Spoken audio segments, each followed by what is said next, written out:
My name is Ramon Reynoso, class of 2015 Stony Brook University graduate. Thank you all for joining us tonight. I'm incredibly honored to share this space with you all. As a member of the Black and Latino Alumni Association at Stony Brook, we are dedicated to empowering our students that are still on campus and as well as connecting them to our vast network of alumni. One of our most prideful moments is when we introduced the Stony Brook Black and Latino Alumni Scholarship here at Stony Brook University that gives students just like you and I the opportunity to attend Stony Brook and get that priceless education and memories that we all value so dearly. Thank you all for joining us tonight for Heroines of Politics. Without further ado, I want to introduce your host for the night, Associate Professor of Africana Studies, right at Stony Brook University, Zebulon Malinsky. Thank you, Ramon. Man, it's good to see you. I didn't even get a chance to really greet you. So many great alumni on and going out there doing great stuff. What an honor and a pleasure to have students like you and to be connected to the alumni in that way as a professor who's had a chance to train folks and stuff like this. So I know I'm so glad for that introduction. Thank you so much. Well, welcome everybody this evening to Heroines of Politics. Heroines of Politics. Tonight, we're having a virtual panel discussion on the issue of Black women in politics, in our political landscape, and in terms of our current political moment, how we got here and what we're learning and what we're doing. We wanted to emphasize the fact that Kamala Harris's inauguration in January was a milestone in the ascendant political power of Black women who emerged as a powerful force in the last election cycle. From the primary win of Joe Biden to the grassroots organizing power of Stacey Abrams in the Georgia Senate runoffs. Our panel will examine the roots of this movement, dating back to the work of barrier-shattering women like Shirley Chisholm, and analyze the potential for its impact on the country's direction in the post-Trump era. So this will be a discussion about the implications of this new change. But not just the change, but what brought it about? The labor, the unseen and unsung, so often labor of Black women, in particular, both either running for office, organizing campaigns, or just bringing about a new perspective and a new understanding. Now, I'm going to be introducing our panelists. Let's, keeping in mind that history has been made. Kamala Harris is the first woman and woman of color, Black and South Asian woman to hold the vice presidency. Second, the need to stay clear about what changes with this new administration and what may not. As we discuss, we will also reflect on healing from the previous 4 years, which no matter what party one was from, was a challenging time, complete with violence and all kinds of things. Only very recently, we still encountered this. How does the new administration usher in possible period of change? But most importantly, who are the people, the pantheon of our heroines of politics, our mothers, our sisters, our aunts, who we love so much and who have brought about a major change in this country? We want to start it off right now. And at this time, I'm going to just ask that we kind of go around and everybody just sort of maybe introduce yourselves, who you are and what you do, and also, while kind of like sharing your perspective on what this lineage of Black women pioneering in politics means to you. And we'll ask everybody to do this for about 1 to 3 minutes each, please.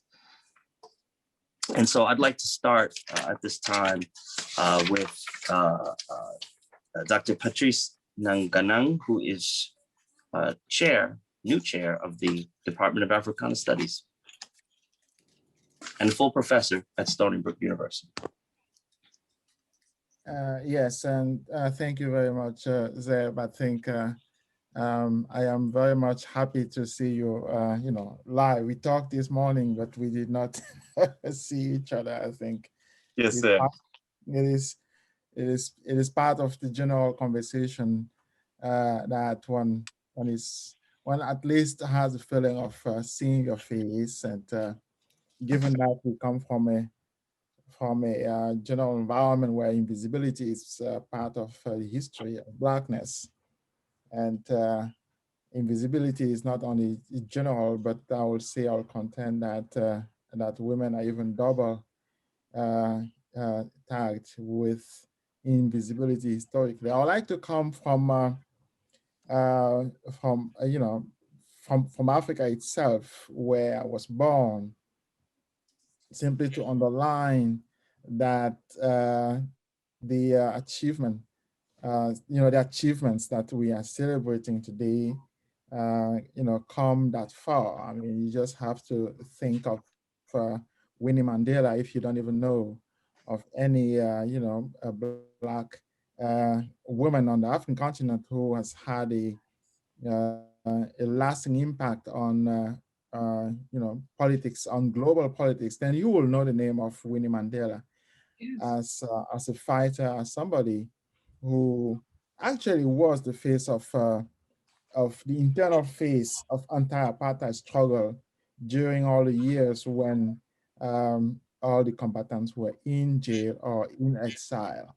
So you can imagine the pressure that she had on her shoulders to carry the mantle of people who were banned in terms of their civil existence, or even sometimes very often in terms of their physical existence because they were killed. So it takes lots of courage to really stand up. And you know, Winnie Mandela is part of a tradition, anybody will tell you. And from my own Cameroon, you have the tradition that I would like to mention here. It is I'm simply yeah, I don't know. I'd hope that there will be a space where I could write those kinds of names. It is called Takumbeng.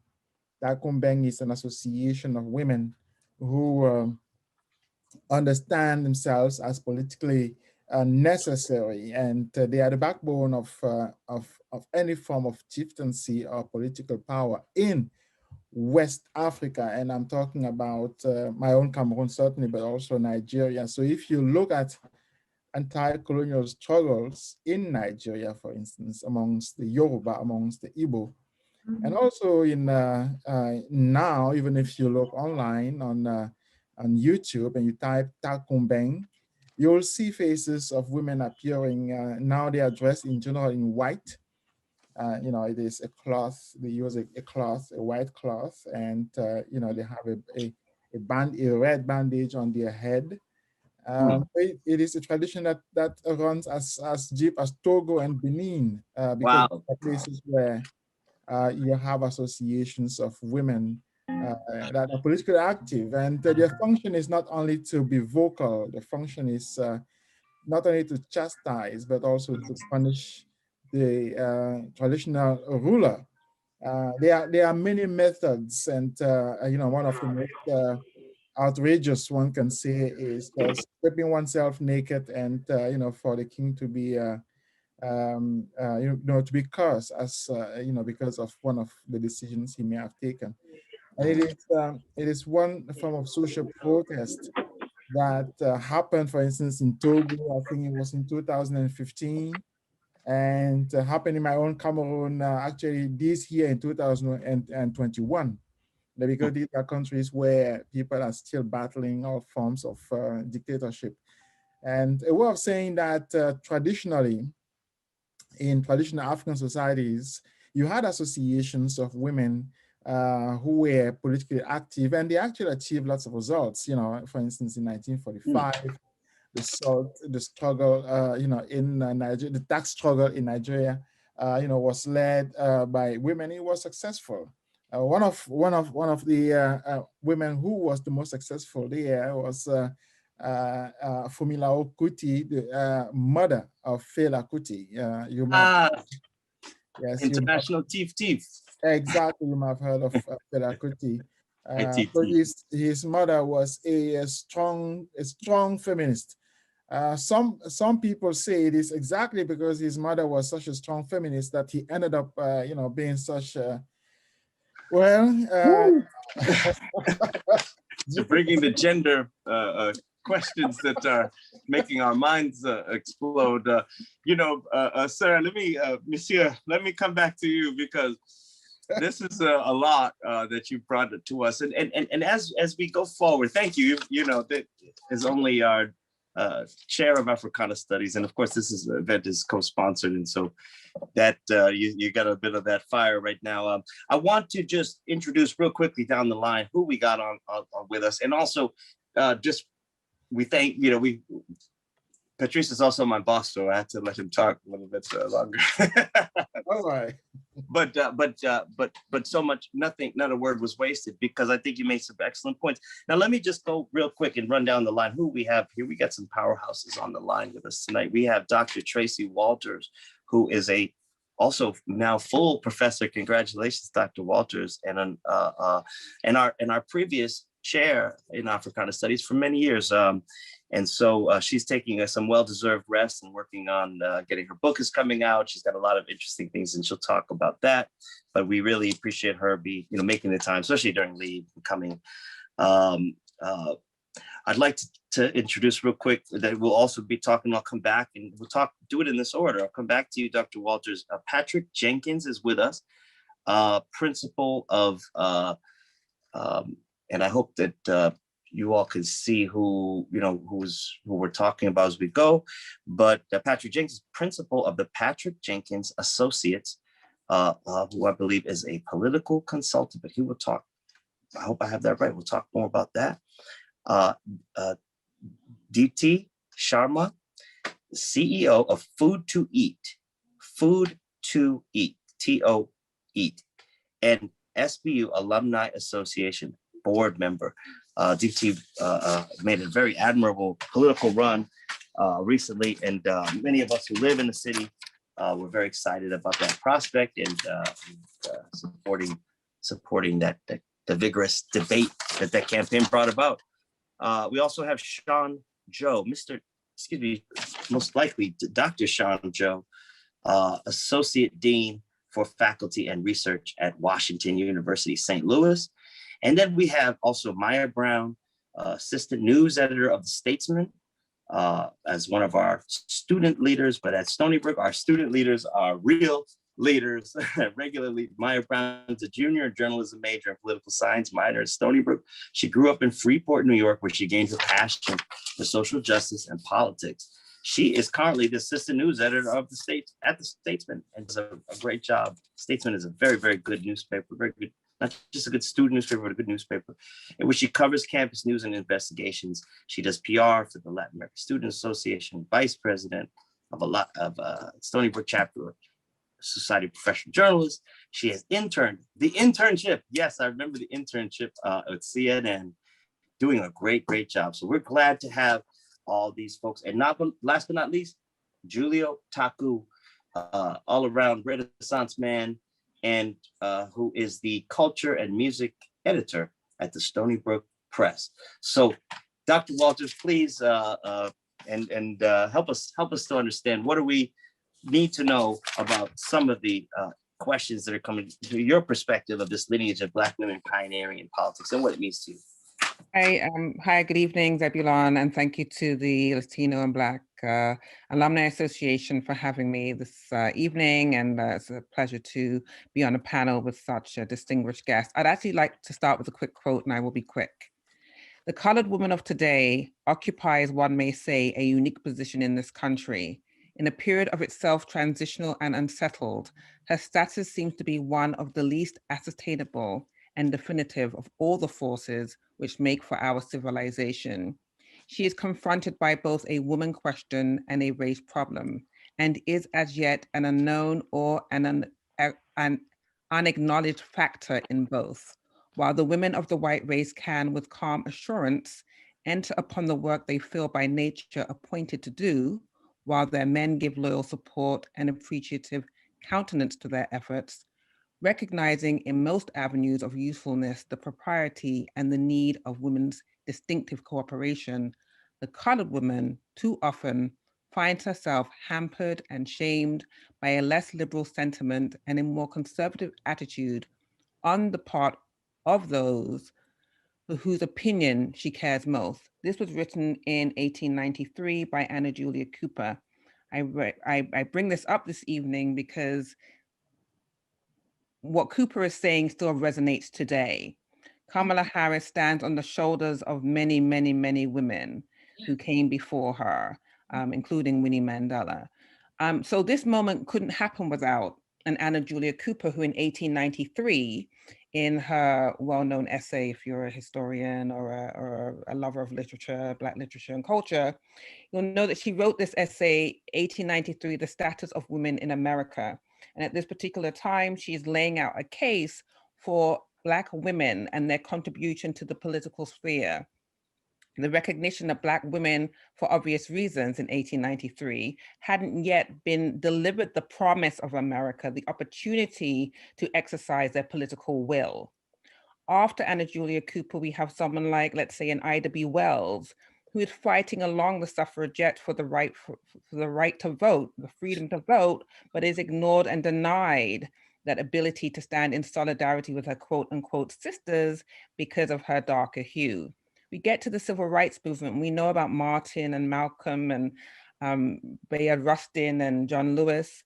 Ella Baker is like the fifth name that pops up, but there's a Dorothy Bolden and a number of other women who are part of that that struggle. So it's not a new phenomenon to have a Lori Lightfoot and a Stacey Abrams and many of the other women who are responsible for the ascendancy of Kamala Harris, Keisha Lance Bottoms. This has been in the making for a long, long time. But if we think back again, 1893, it is only now in this particular moment, this moment of reckoning, when Black women are finally getting their due.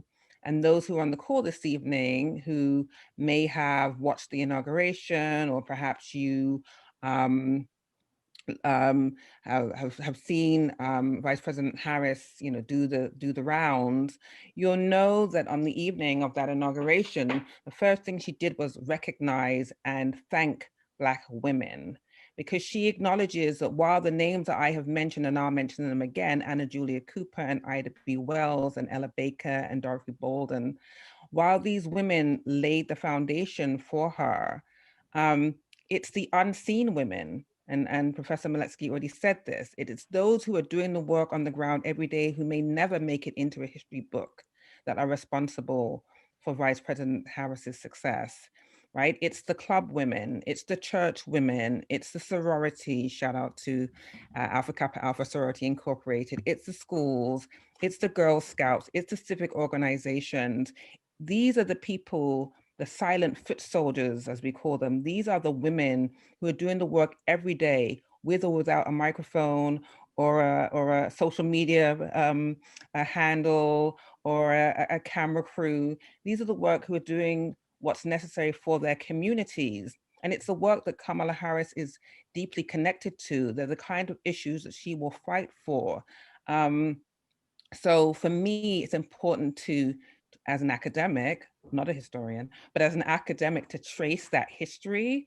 The reason why, in answer to the question, why now?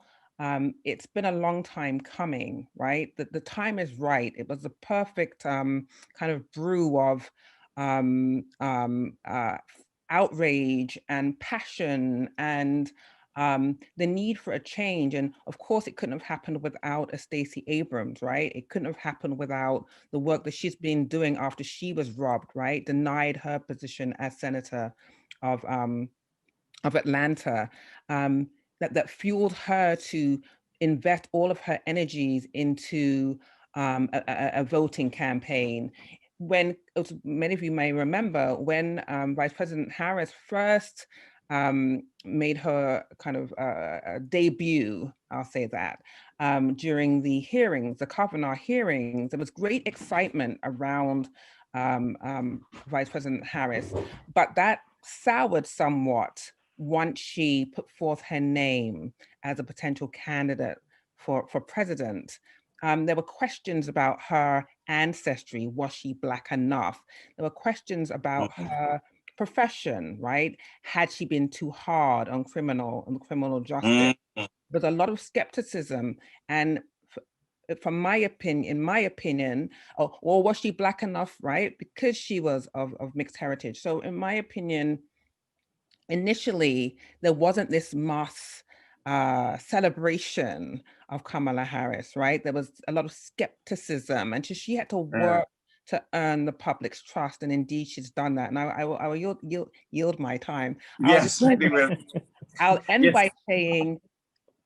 by saying she is the most powerful Black woman in the White House, and it's not a symbolic gesture. She will do more than any other woman who's been in that White House. But as a woman of color, she will do more because she will speak to the issues that impact us daily. Thank you. Yes, thank you. Wow, you also gave us quite a bit to think about, and that is a good thing. I had to run. Dr. Walters, you got me so hyped up. I had to run and grab some books. This is, oops, I don't know if everyone can see this very well. I'll fix it, hold on. Because the book is green, it's going to be basically impossible. It's going to try to treat that as a green screen. There you go. All right. So anyway, I probably can't see that great, but this is Black Women in the Ivory Tower, book by my cohort and friend. She was in the same cohort as Stephanie Y. Evans. That mentioned some of the stuff that Dr. Walters was talking about. And I think that, you know, Mary Trish Terrell and others and some of the other folks that were mentioned in the essay you talked about. And so this is critically important. I think, and thank you also for reminding us, you know, about the Black enough thing, right? We saw that in with Obama, and then Kamala Harris, remember, was the kind of promised next post-racial candidate that a lot of people were talking about, right? Back then, right?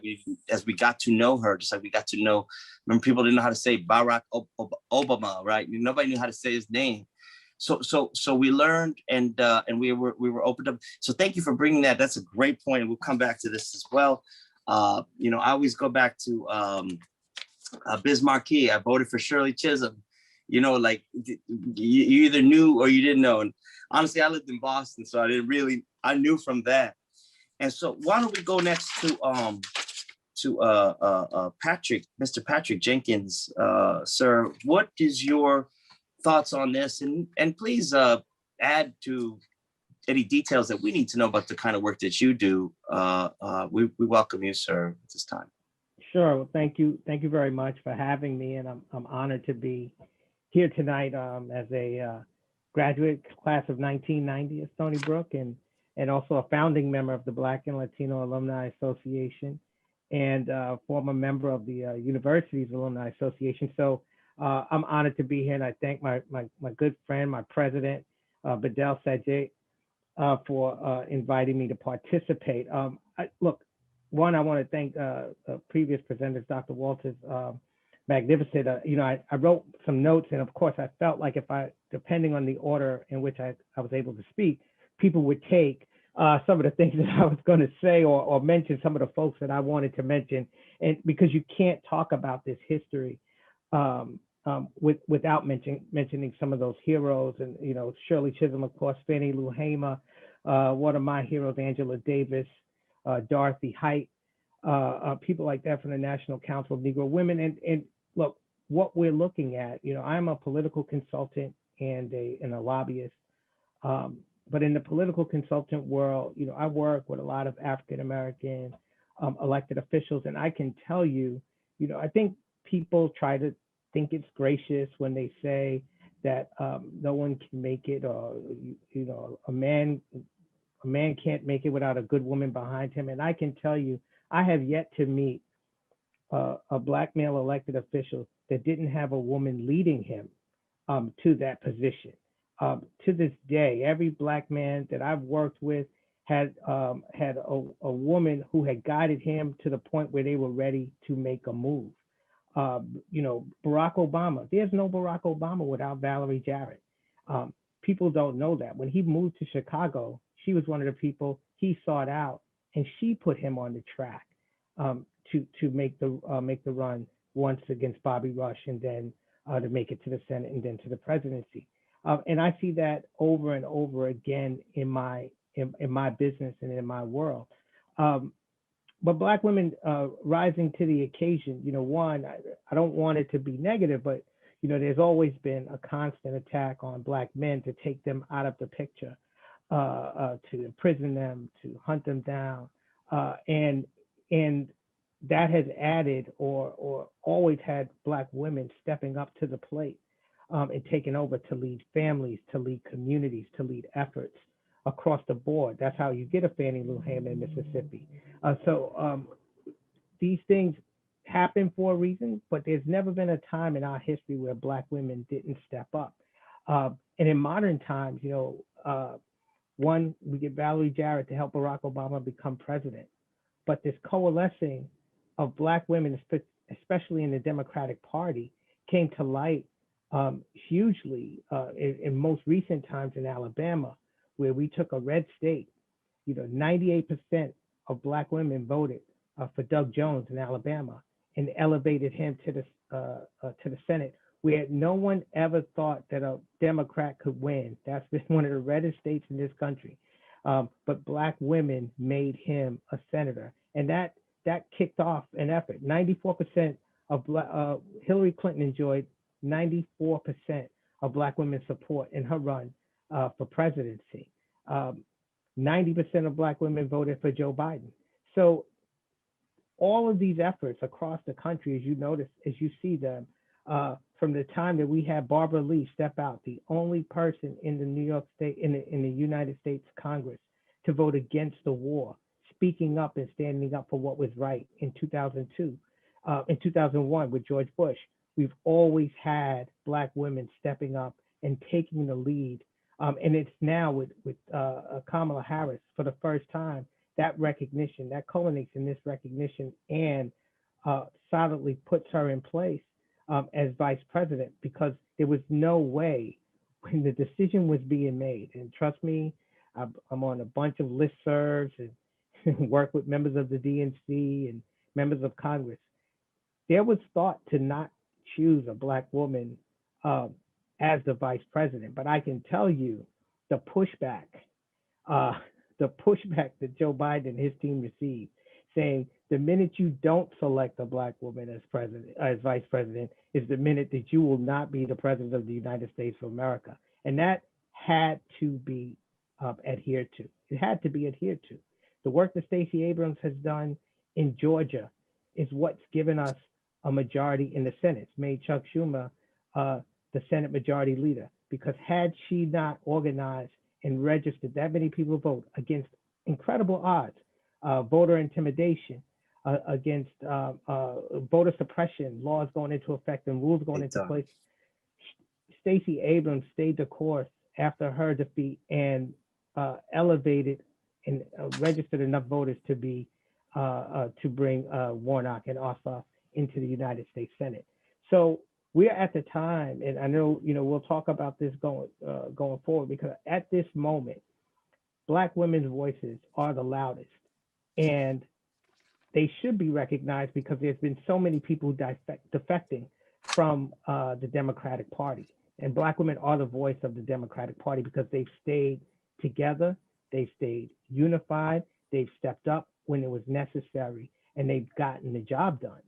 Yeah. And so there's no doubt in my mind when Professor Walter says that Kamala Harris is not incidental. She is not incidental. She is significant. She is important, and she's more than a symbol. And she's going to get a lot of things done. And we could talk about what the Biden administration's agenda needs to be. That's right. Yes, needs to be responsive to that coalition, to be responsive to that level of support. If the Democratic Party is not to die, go by the wayside. And I'm not even I'm not exaggerating when I say that. We're at the precipice of not being in existence, facing pressure from the left and pressure from the right. But Black women have held it down. And if somehow that coalition is able to be broken, I see a dire future for the Democratic Party. So it is imperative that this president and this administration listen, take their cues from, and be very responsive to Black women going forward. So I'll leave it there because in my daily work, that's how I operate. I have a lot of Black women who guide me, lead me. I wouldn't be in politics without a Black woman who's now an assemblywoman coming into a store where I was working saying that I could do X, Y, and Z. And she's been my mentor since I was 16 years old. So it's important that we make sure that we be responsive to what Black women have to say in their place in this history at this moment, at this time, and going forward. Absolutely. Wow. Thank you again for that. That's really rich in terms of detail and substance. You talked of so many different things that were very, very critical. As you were talking, I found myself thinking about what Dr. Walters had said, and this is not a cue for Dr. Walters to keep going, but Ida B. Wells, you know, a protector of her people in her time. And for those who may not know, you know, Ida B. Wells was a crusading journalist. She's a founder of the Niagara Movement and the NAACP. But she was also, she had a sort of pet cause, if you could call it that, which was anti-lynching. She was an anti-lynching crusader, and she wrote a piece called A Red Record. A Red Record. Everybody should look that up, because a red record was a list of all the men, mostly, almost exclusively men, Black men, who had been lynched and the supposed crime that they had committed. And so she actually tried to go and investigate all of these things. So sometimes in a situation like in that time with lynching, Black women became just like the word important don't even cover like what she did, you know, protecting Black life, Black Lives Matter in an earlier time. And it's a really important legacy. We could get into some of the historical reasons for that are complicated, that date back to a lot of institutions in American life. But what it comes down to is in a society that had fear against, I think, with the power of African-American men, right? And a problem with allowing people to be men and be women, free men and women, and the fullness of their expression. In that fear of men, particularly, though, Black women had a very important role. And so that's a lot, but we can hopefully come back to that. Let's move on. Thank you, sir. That got me thinking, obviously. Fannie Lou Hamer. That was the other thing. I was just going to say Chokwe Lumumba, when he ran for mayor of Jackson and successfully won, called himself a Fannie Lou Hamer Democrat. I love that. Okay. So, all right, great. So let's move on to Deepti Sharma, who I talked about earlier, who run for office and is now CEO of Food to Eat and SBO Alumni Association board member. Deepti. Hi, thank you for having me. I just wanted to point out that in honor of this panel, I'm wearing a sweatshirt that says I'm speaking. And I'm sure I don't have to say who that's in honor of, but I figured it was appropriate to wear today. You know, so my name is Deepti Sharma. For y'all that don't know me, I'm the founder of 2 restaurant tech companies that are focused on working with immigrant women and minority-owned restaurants to help them use technology to build you know, a more inclusive environment in their restaurants. I most recently ran for city council in a special election in Queens, New York. And frankly, I am exhausted, as I'm sure anybody here that's been on a campaign, that's worked on a campaign or watched one probably knows. But, you know, I actually had the joy and pleasure of interning for Patrick Jenkins when I was in college. And I met him on my first campaign, from which then I started working with him. And it is amazing to see how the world goes full circle from having worked for campaigns to then having to run my own, which was really an exhilarating experience, exhausting for sure. But I wanted to kind of point out, like, I looked up to and still look up to a lot of Black women because they are the reason why brown women like me are here. And it's really important that as a South Asian woman and community, I recognize that, but also push other South Asians to recognize that, because there are a lot of people that don't actually understand that because of the civil rights movement, we were able to come here.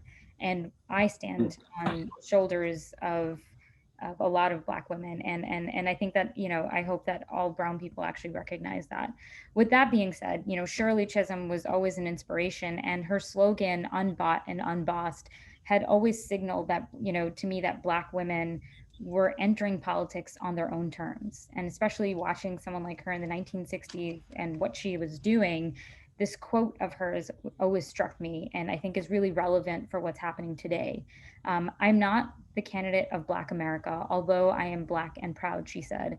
I am not the candidate of the women's movement of this country, although I am a woman and I am equally proud of that.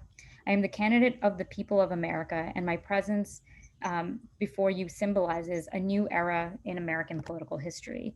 And I bring that up just because it's true, right? Like, we are seeing such a huge change happening, right? In 2012, about 48 Black women ran for congressional seats. And most recently, last year, we had 120 women, Black women run. And that's a huge change, right? There's this drastic change that's happening, and it's because of the women that everyone have already mentioned. But what is happening is that Black women are no longer going to be the first, but they're now becoming a norm. They're becoming a force in the world of politics, and we are normalizing it. And we're making sure that they're no longer going to be the token or the novelty in the group, but they're going to be a full force. And that's something that, I know we'll be talking about later, but it's something that we need to do as a collective. As a woman of color, like, my mission in life has always been, how do I create more opportunities for Black and brown and underserved communities? Because opportunities don't come our way. And so for me, it's always important to present those opportunities for those that the opportunities don't come easily. And in this instance, as someone, in a position of power, it's always important to remember that, like, we need to keep passing those opportunities down and forward, and keep mentoring and keep empowering and encouraging others to do the same, to either start their own companies, to run for office. And the more we do that, the more we see people in positions of power. So I'll keep it brief and short, because I know that we have more panelists that would like to introduce themselves. But I think it's a really interesting and telling time. It is amazing to see who our vice president is. And it's important that we see people, brown, Black people in positions of power, because it's the only way that we'll actually have legislation that's reflective of what's needed and necessary in our communities. And you see that by just the record number of people that are running for city council. If you look at their platforms, they're all based off of the experiences that we've had as communities in the Black and brown immigrant communities, that, like, it's reflective on those platforms, and we're not seeing it from current city council members. And so that's the change that's needed and necessary, is that more brown and Black people in positions of power, because that's when we'll actually have legislation that's going to affect us in the ways that we need it right now, and that affect the change for the future. Wonderful. Thank you so much. I was realizing, that I think I also forgot to thank our hosts on the alumni side, Fidel Saget, of course. Thank you, sir. And also want to mention a brother by the name of Errol Cockfield, who really helped to come up with this focus for tonight. And so greetings to him, and greetings to all other alumni watching. Thank you, DJ. I mean, I imagine you must know Saru Jayaraman. There's no way that you do not know this individual. Yes. Or of her. Yeah. Very good. Very good. The work is very important and very relevant. I've been working with them as well. Yes, I would have thought so. Very good. Okay, well then if we're moving right on, there's some important stuff mentioned there. Certainly the South Asian connection, of course, so important. I recall when the primaries were happening and the debates were happening, I was posting, I know I can only speak for myself, but I was posting things like, this is what the future of the Democratic Party looks like, Kamala Harris. I felt very strongly that was a winning strategy from the Obama years. and an embrace of something different. And so that was very interesting to hear your perspective on that. We'll come back to you. At this time, we'd like to ask Sean Joe to come forward. He is the Associate Dean for Faculty and Research at Washington University at St. Louis, and a campus that I have been to, and has a great libraries and stuff. Dr. Joe, tell us what we need to know and what's your perspective. Well, I appreciate the opportunity to be here. Good evening, everyone.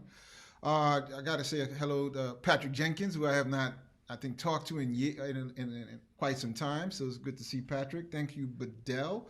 I'm a graduate of Stony Brook, 1991 and 1994 from the Master's in Social Work program, but my undergraduate major was Africana Studies, so it's good to be in this dialogue.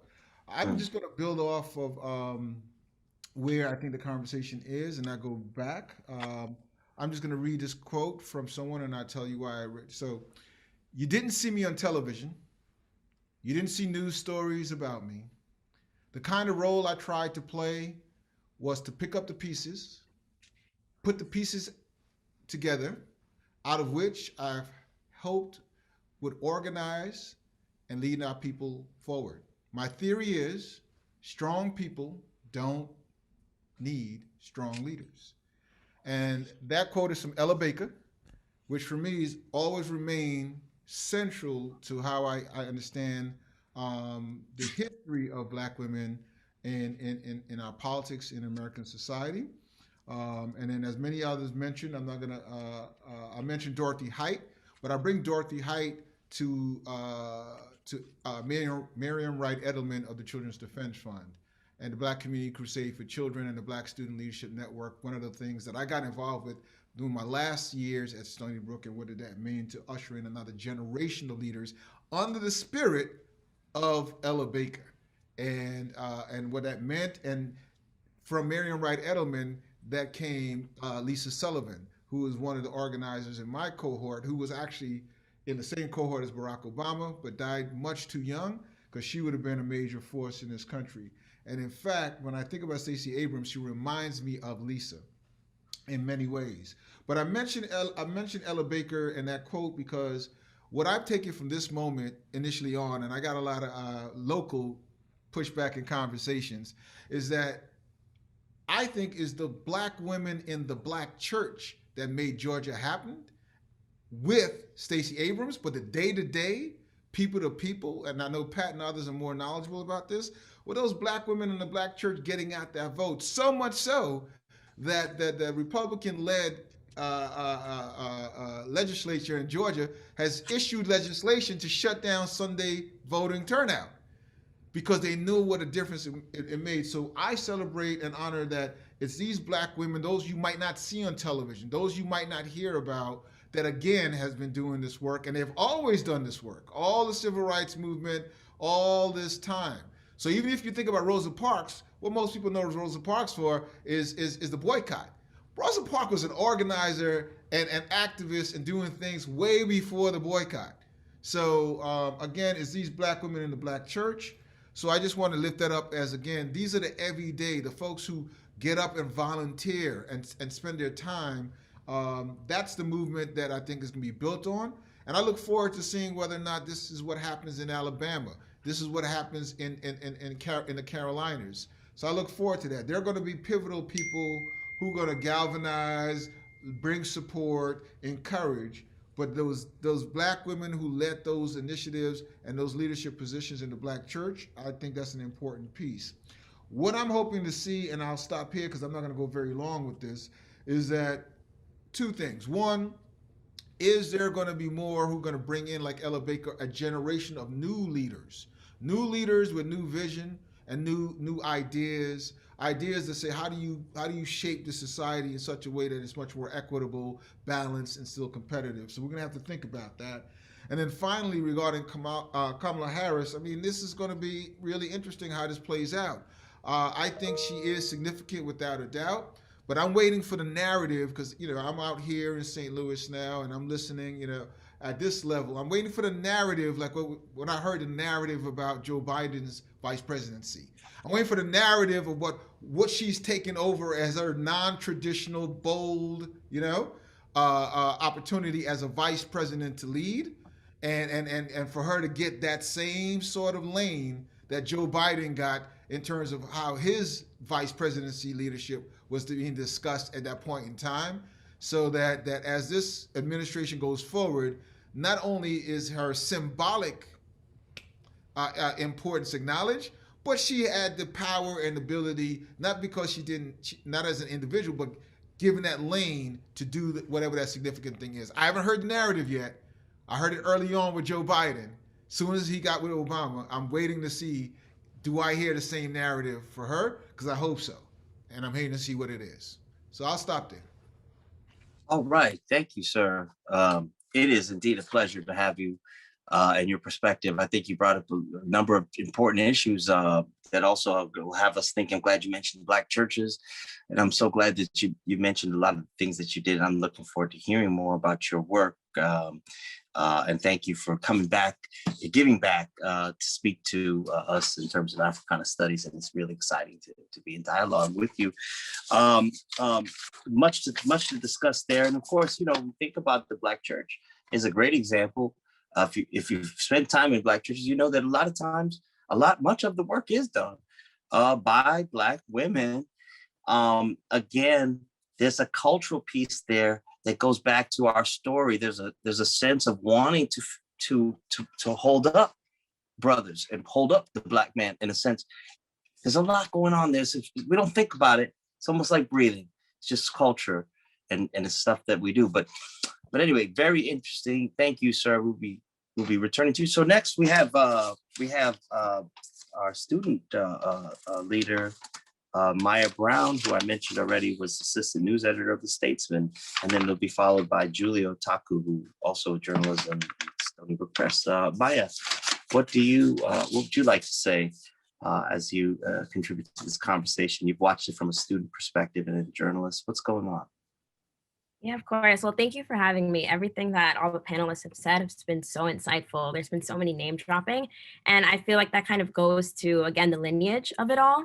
So I think the lineage means that Black women today are shaping history so that Black women in the future can also have that opportunity. And as many panelists have said, Black women have been doing this for years. They've been trying to push the truth forward. And I feel like now they're having more of an opportunity to do that, more of a platform to basically take ownership of their power, I would say, and command their narrative, command their identity. And it's being put into politics. And I also wanted to mention a quote from Kamala. She said this during a speech. She said, "My mother would look at me and she'd say, 'Kamala, you may be the first to do many things, but make sure you are not the last.' That's why breaking those barriers is worth it. As much as anything else, it is also to create that path for those who will come after us." So I feel like that ties perfectly with that. And we're seeing a rise in Black women in politics everywhere, like, local and the White House, which is amazing. And it's been a long time coming. I mean, I think that Black women have been writing and organizing and thinking their vision of politics for a long time. Shirley Chisholm, she was the first Black woman to be elected to the US House of Representatives. And a lot of people don't know that she also ran for president. And she did that knowing she wasn't going to win, but she did that to inspire people, to inspire other Black women and to change public perception of Black women. So I just think that when Kamala was being inaugurated, Shirley Chisholm was definitely looking down and smiling.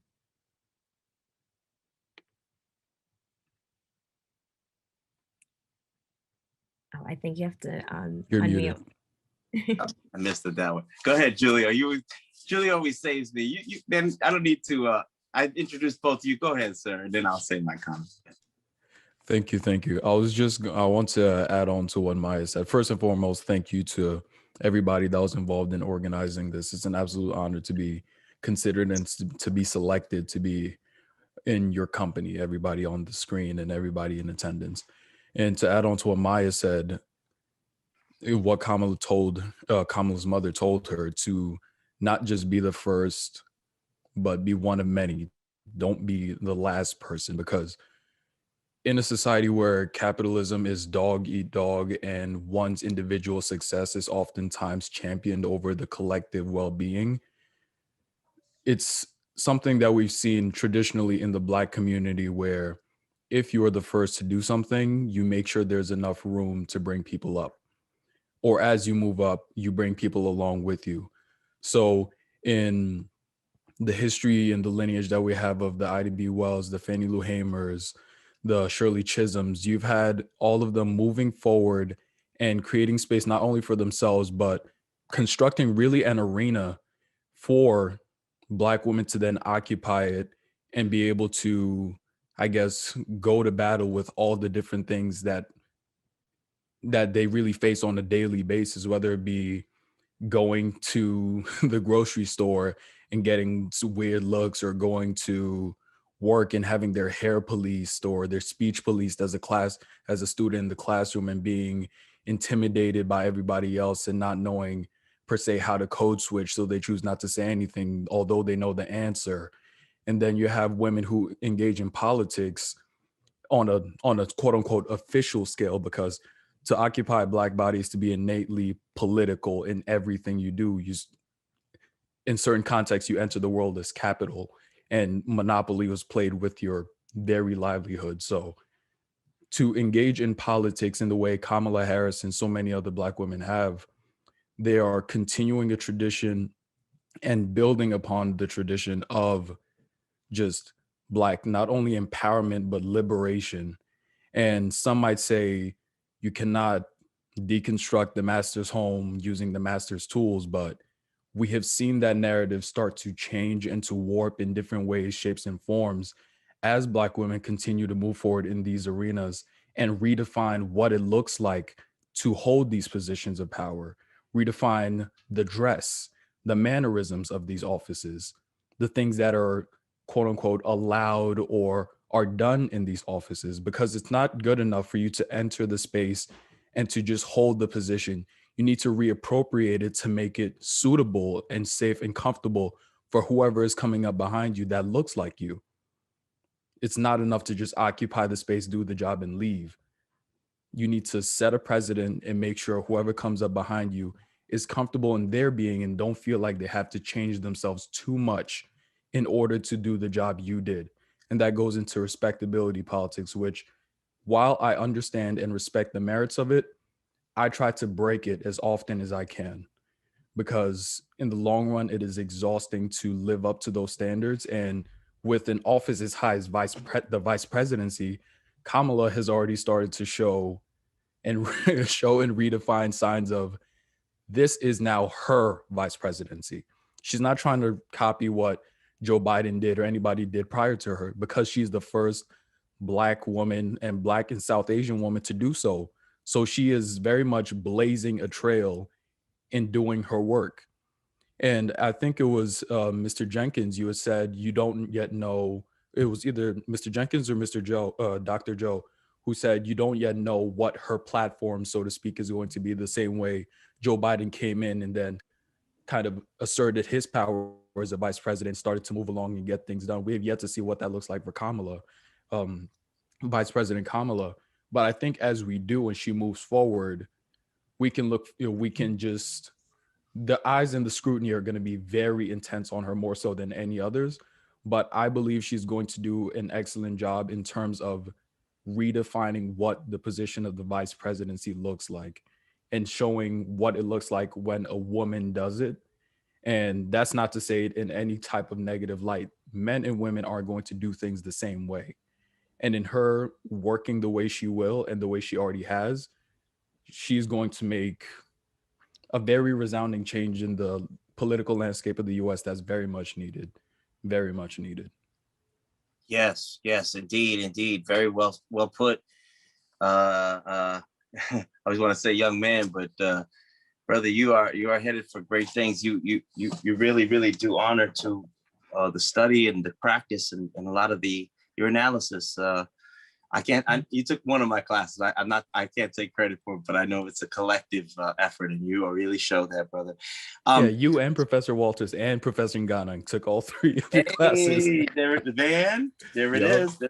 So So yeah, and want to remind folks, he goes by Julio, and he's got a podcast, I believe, and also does we just said the journalism stuff at Storybook. Let's really kind of shift and really sift some of this. So I'm not going to go on and on. I'm tempted to make some observations, but I really want to hear from our panelists more than myself.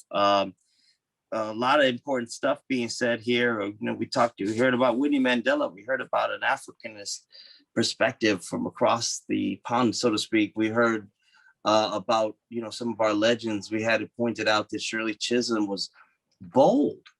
I mean, just did something that well, there's other folks that did it, it turns out, but not as well known. And did some other things. A vice president, I'm thinking actually, but nobody did what Shirley Chisholm did. And Ruth Bryant White actually ran in 2008. She was the first person to cast her ballot in before McCain and Obama or Clinton in 2008. She was a Black woman who attempted, she cast her ballot as a presidential candidate. I've actually spoken to her on 2 occasions. She's a lovely person. Absolutely. Dr. Ruth Bryant White. Yeah, absolutely. So we need to, these are some of the things that we need to, you know, try and figure out as we go forward. You know, what do we make of that legacy? How does it fit together? We want people to know that there were no Black women speakers at the March on Washington, for example, 1963. They were supposed to speak, but didn't. And yet you have Polly Murray, you have, you know, so many people. Fannie Lou Hamer's maybe not in the mix just yet at 63, but you have other organizers and speakers that certainly could have spoken there. This long habit of marginalizing, and now here we find ourselves in 2021. And the greatest revolutionary change has been brought about by Black women in particular. Somebody want to jump in here, and this is open to anyone. You know, what does it mean in today's climate moving forward in society? How can we take advantage of the change? I mean, I guess I'm thinking a few things. How do we properly pay tribute, you know, to Black women? We all feel, a lot of people feel that strongly about it, but how do we actually show that paying tribute, and what do we do or don't do? And how can we properly pay tribute where it's due in this case? And that question's an open question that I think anyone can answer. I'll jump right in. I think that it's critical that the president and the vice president do something like make a cabinet level position for an office of diversity and inclusion. I think it's important that it is set as a priority for this country. Secondly, I think that as we move toward trying to get a $15 minimum wage, which probably should be about $23 today, but as we move to that, we also have to continue to fight and struggle for pay equity. I think pay equity for women is extremely important. And then also, I think the third thing I would say is that we definitely have to move to put women in more prominent spaces. I think that both in the corporate sector and the nonprofit sector, I think it needs to be a priority of this administration to ensure that more women of color, principally as well, are put on boards, national boards, corporate boards. They're in decision-making positions that will increase hiring, that will increase entrepreneurship across the board. So those are like my top 3 things. I think pay equity is extremely important, and I think that but also having them in the spaces where decisions are made is also critical to advancement, and you can jumpstart that in an amazing fashion with using the hammer of the presidency to do those. I would add one more thing. I actually absolutely love that you brought that $15 minimum wage, because it's such a bare minimum thing that can be done immediately. And like you said, it should be a lot higher. If rent is going up, if all the costs of everything around us goes up, how do we not remember that like minimum wage has to go up? And remember, it's minimum wage. Wages should be higher than that. The other thing I would add to that is we've seen in record numbers that women have left the workforce, and that they have done so because there's not enough real support for working women in this country. And they've left to just go back to becoming caretakers for the children, and it's not the men that are doing it. So I think universal childcare is something else that we really need to take a look at very deeply in this country, because it's one of the driving forces, especially within this pandemic. We've seen like literally crazy amounts of numbers of women just leaving that workforce and not being able to, be contributing to their families in another way other than just, again, caretakers. So I think universal childcare would be another thing that I would add on, because it's another way that we will. It's the only way we're going to actually continue seeing Black and brown women on those seats that you're talking about, right? Like if we want to see them on boards, if we want to see them in positions of power, we're only going to do that if we normalize what it means to be in those spaces. And it means that women sometimes are mothers, and they can't be the prominent and caretakers all the time. And it's those policies that make a difference. I mean, just running for office, right? I have 2 children, and luckily I'm in a relationship where I have a husband and a support system that was able to help out. But it is expensive in this country it's an entire salary. And so to make that decision to even run for office, I had to make sure that it was even a financial decision that I could think about, right? So can campaign finances be used for childcare? And I know that there have been things that have been done on a federal level, but like, how do you think about that for getting more women to run? You have to think about what is happening in their life. And how do you actually put that into perspective when they want to be the CEO of a company, or they want to be the president of this country, and stop. And we have to normalize parenting instead of, putting them down from it and discouraging them from actually being working parents. Yeah, that's critical. If it feeds into the policy, make sure I'm not muted again. I think of an AOC, Ocasio-Cortez. I can never say it. AOC, I think we all know who that is. Who champions such issues and makes it plain for folks what that looks like. But it would be even more powerful if you had a working parent changing that, saying that, talking about that policy, right? I think that makes it even more real, because it's someone who's actually living that every day. I mean, I think she does a lot of powerful work, great. But if you're going to talk about parenting, it goes both ways, and it's more powerful. Just like if we're going to talk about Black communities, it's more powerful to see someone who's Black and in power creating that legislation that's going to affect Black people, as opposed to a white man, right? So point well taken. Yeah, authenticity, credibility. I think I stepped into some political lines there. I'm not sure, but and it doesn't even matter. The debate is a worthy one, and it's a good point. Absolutely. I think that's something that, some of this comes down to gender confusion and things that roles that are imposed and sociologically and so forth. And I'd like to think that as we age, these are things that we can learn about and change about ourselves if we choose to.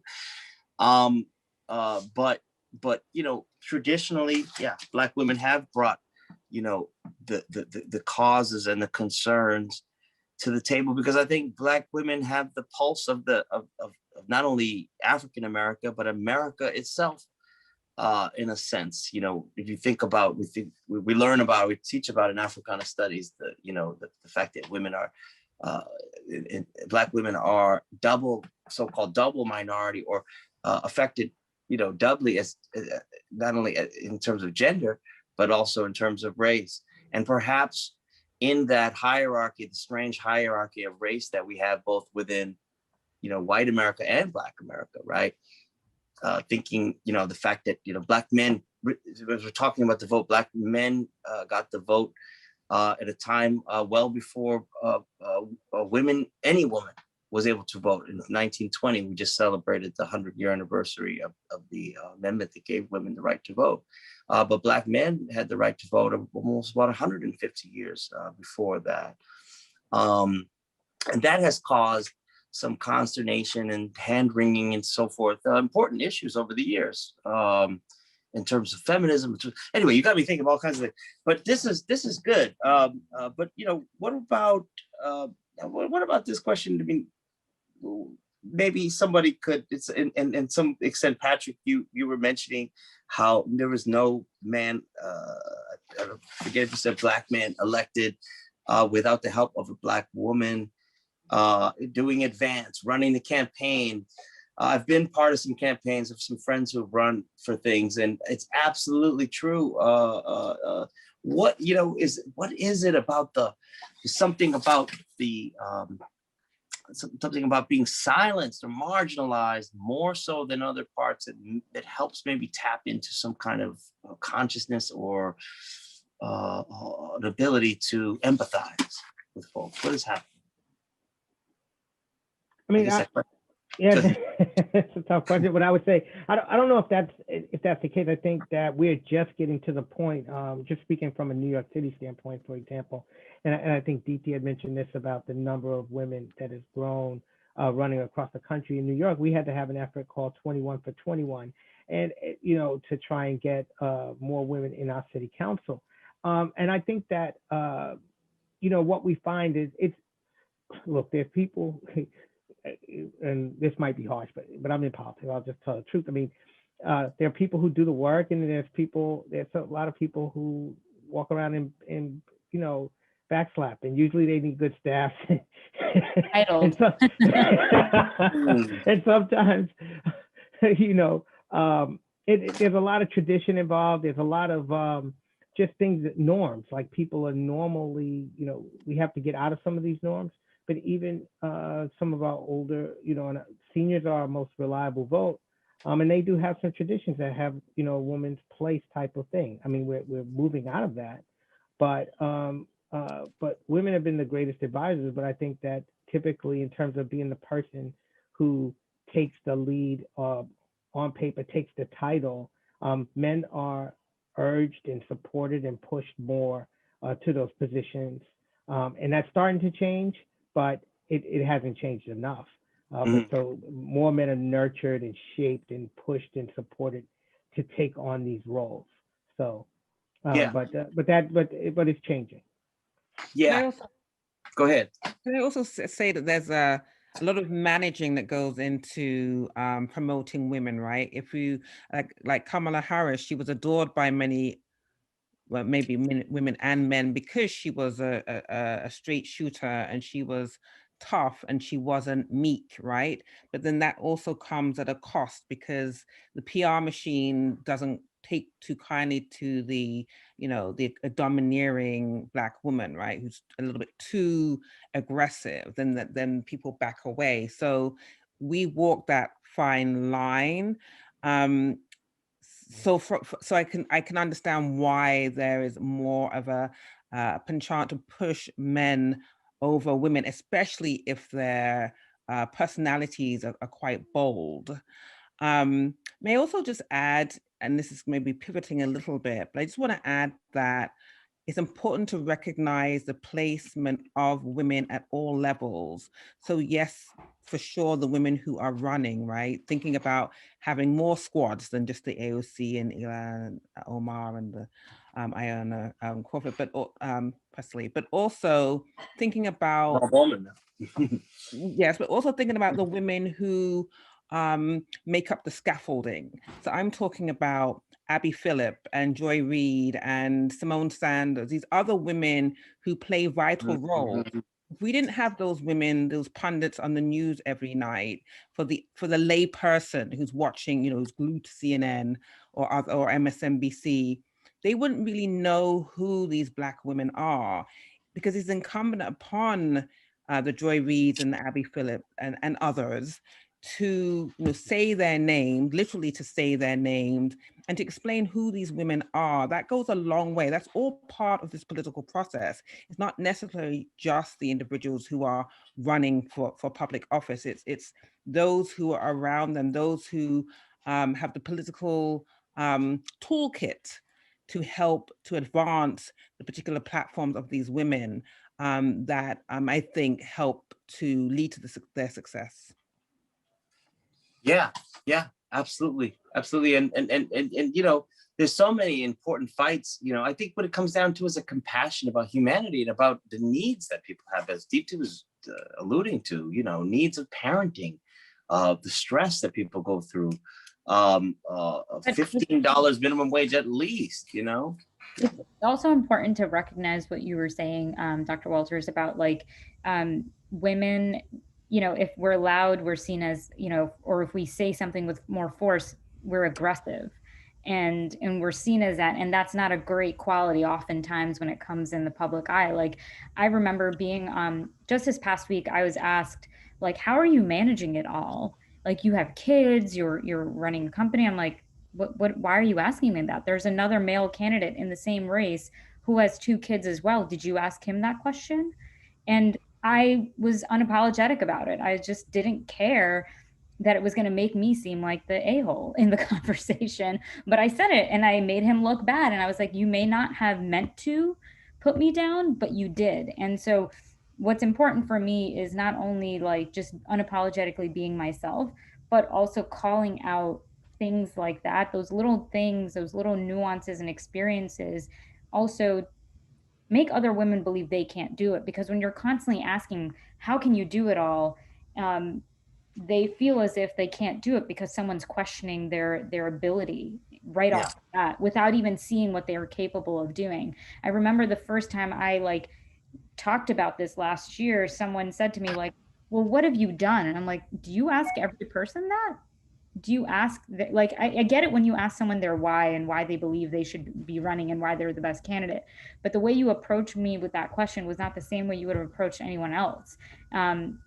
And it was just, it's so interesting. And so for me, it's always about questioning people's intent behind those questions, but also like calling them out on it and making sure that when somebody does say that, oh, that she's being too aggressive, for what reason is she being too aggressive? Why are you saying that? You're only saying it because she's a woman of color who's, you know, not being what you're used to seeing them as, that we're not being subservient and we're not just bowing down to you, because that's not my place. My place is to speak up and be quote unquote aggressive about the things that I've faced. My experiences matter. And so I try to normalize it as much as I can so that other women of color, specifically Black and Brown, are okay with just unapologetically showing up as they are and not having to change that. Yeah, that's absolutely right. I find that people will ask a question that they are probably wondering about. Is it right? Is it fair? No, but I would assume as a candidate, you have to be pretty thick-skinned, and it gives you an opportunity to hit it out of the park, you know, and answer and point out, speak truth to power. And my understanding is that you do that quite well. Well, we all just heard you do that. But yeah, I think you bring up, you know, that double standard. There's a book about Black women in the academy called Presumed Incompetent. From day one, right? We also don't want to forget. Nobody had really mentioned Sojourner Truth. Sojourner Truth, also a fascinating, powerful voice early on, born Isabella Baumfree in upstate New York. She had a very, very interesting career, changed her name to Sojourner Truth, and made that plea. You know, aren't I a woman, right? Speaking in some of these suffragist and organizing work in terms of this, in terms of the vote and the franchise for women. And there was a real schism there in terms of Black women's perspective and view. Basically, Susan B. Anthony's and the Susan Paul's and some of the other names that are escaping me right now, but who fought that fight, were wary of including African-American women in that struggle because they didn't want to lose the opportunity to get the vote. And they felt that by joining those two struggles, they would be risking that. And that's kind of says a lot right there, I think. Somebody else want to maybe handle that or something else I'm going to uh, transition a little the bit. plight of Black women organizing and yeah. Go ahead. Yeah, I just want to bring up your point number 7 on this list, and I just wanted to, because of course, Patrick and others are here, and this the candidate who ran. One of the interesting things is whether or not this model is still relevant. Campuses were always a good ground for training, identifying new talent, political leadership, and to what extent, again, I remember Stony Brook was a great place. I mean, look at Patrick, look at Carl, different people. To what extent is that still a viable option for expanding the pipeline of Black women who are running or women of color who's running? And particularly looking at, I think Stony Brook has always been a wonderful place that taught us so much about politics, how it's structured. So anyway, I want to throw that back out because I still think this pipeline issue is a big one. And when I look at the lineage from Patrick to Mrs. Sharma and others, I'm just curious about where is that model and what are we doing to kind of what's being done to cultivate that? Yeah, college is a microcosm of the world. Anybody want to deal with that? I'll definitely add, yeah, I think the pipeline is very important. You have to start local, and it also starts with education. I mean, growing up in school, we all know that we don't learn about Black history the right way. We don't learn about the actual monumental things that happened. We learned about a couple things like Martin and Rosa Parks, the main people we hear about, but we often find ourselves educating ourselves on the history that we're supposed to be learning. But I think that at least with Africana studies, I'm taking one class right now and I'm learning a lot of things that I never knew. And I would say that's the beginning of you realizing you deserve a place in politics, you deserve a place in business, you deserve a place in healthcare, wherever it may be. I think the college education is very vital in that. And then kind of going back to changing the current climate, I also feel that we have to change the negative public perception. So one good thing of Kamala also going into the White House is I think that anybody that thought Black women were weak, I think that now it shows them, even though Black women had nothing to prove to society or anybody, I think it shows them that they can make it into the White House. An HBCU graduate that's Black and South Asian can make it into the White House. You don't just have to be white or male. So I think that was a really big just fact of moving the climate forward. Here. Before we go further, and I thank you, Dean Joe, for your for pivoting. What about some of the critiques and some of the criticisms? I think we gotta at least deal with that a little bit. I mean, there were some pretty major questions that were brought up early on in the campaigns during the debates. For example, the whole issue. I mean, one that fascinates me because of my interest in Boston and my work on Boston is the whole question of busing. Very interesting there. Remembering how also, remember way back when Obama first ran, it was Joe Biden who made that comment. He's clean, it looks like a pretty nice guy, right? That got him some hot water. But then Obama ends up picking him as vice president. Biden and Kamala Harris squared off with the debates on the busing issue, and then Kamala Harris ends up being brought in as vice president. Huge in terms of the amount of the power, the importance that she has. Her vote, for example, is a deciding vote as the president of the Senate chambers when it's in session. Huge. And it's very rare, everybody. I want you to know, very rare for African Americans to win, or at least it had been, statewide and certainly nationwide elective office. It hasn't been done that many times. Obama was the third person elected to Senate since Reconstruction or something like that. And so it doesn't happen all that much. It's a huge accomplishment. But what about the negative side? She was a prosecutor. We don't want to we're just not the negative side, but the real side, the real deal for our people. How do we fare there in terms of, and then in the back of all this, I think it's been long enough we can say it now, right? Biden was author of his own named crime bill, which had devastating, that was a different Biden of a different time, but had tough impact on the communities. What anyone want to comment on that?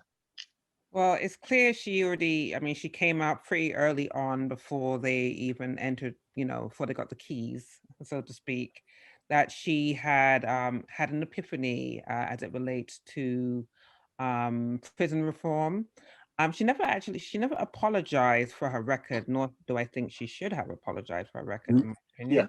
that was As a prosecutor, she did her job. That was her job. But she has recognized that there is a lot of work to be done around prison reform, mass incarceration, especially with low-level drug offenses. So that's the Kamala, along with Joe Biden, have kind of pledged that that will be one of the kind of, I don't know, key agenda items, not the right language, on the, that they will move forward with. So there's one, right? There's one, there's clearly an effort and a recognition that her views around criminal justice need to change, evolve. okay. And so that's a good way to put it. And I think they have. I believe that they have. You know, but you know, this is something that we'll always have to deal with. You know, people question Obama's role as a community organizer. You know, a record coming in, but very, very interesting. And I see, you know, that is a very matter of practicality that bothers probably not that many. But I know that many, there are scholars, there are those out there. This is a wonderful book I wanted to share also with everyone. Whoops, How Black, wow. Pull it back. Vanguard by Martha Jones. This is a revisionist history of Black women's political history in the United States. Just came out not too long ago, and it is an excellent book. How Black women broke barriers, won the vote, and insisted on equality for all. And so this was, you know, this book was in the making well before the election and so forth. So I think that we do have a sense. There has been this pattern. We do better when we follow Black women as a country, as a nation, right? We think of Barbara Jordan's address in the Democratic National Convention many, many years ago. I think I was probably 2, but I've studied about it, you know, and Fannie Lou Hamer, right? Remember, Fannie Lou Hamer is speaking at the 1964 convention and is talk about literally cut off from speaking by LBJ, some may recall. And so that silencing, literally silenced, right? For all to see, the network switched. And this is some of the stuff we do in Africana studies now, Dean Joe, you had mentioned. And thank you. I want to thank all of you for being here. We are at that point now where we're going to just hear from each of you very briefly in a form of a closing statement, and to address anything that your heart desires or needs to talk about, as long as we can get through everyone and move through somewhat quickly. We're pretty much still on time. So why don't we can close out in the order we started, perhaps. Patrice, our chair of Africana Studies, Dr. Angmanan, please. Oh yeah, I did not want to close the conversation. My hope was that it will be running until 9 p.m. I mean, I'm prepared. What is happening here? So, well, is this if it's acceptable to the body? Earlier, but yeah, of course, no, it is you know, a psychic joke or something. You know, Okay. it's not what it's laughing, but it's fine. We could go until 9. There's certainly enough to say. And yes, of course. But you know, the thing is that I also wanted to say something.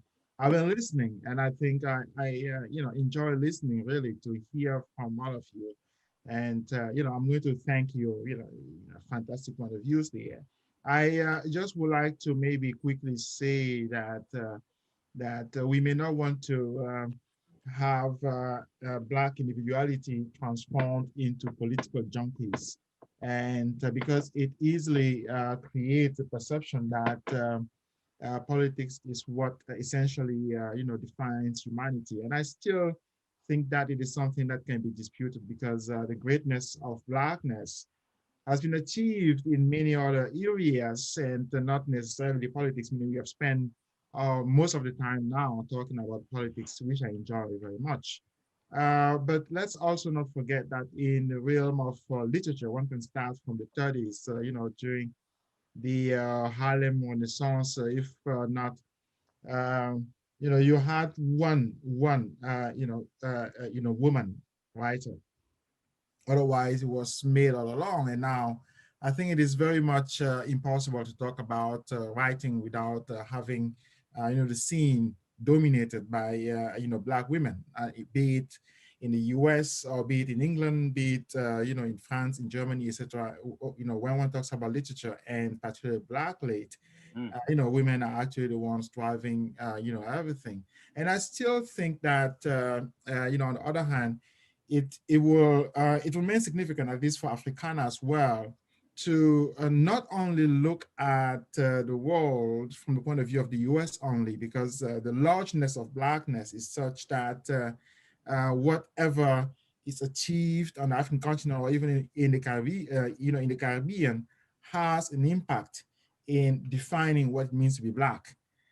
So therefore, when it's coming back to a figure like Winnie Mandela, to insist, and actually from my point of view, to insist on a global understanding of Blackness. And I think it is important for Black women to really understand that whatever happens in the United States, there is a large arena that pumps the muscles of Black people, and that arena is the world itself.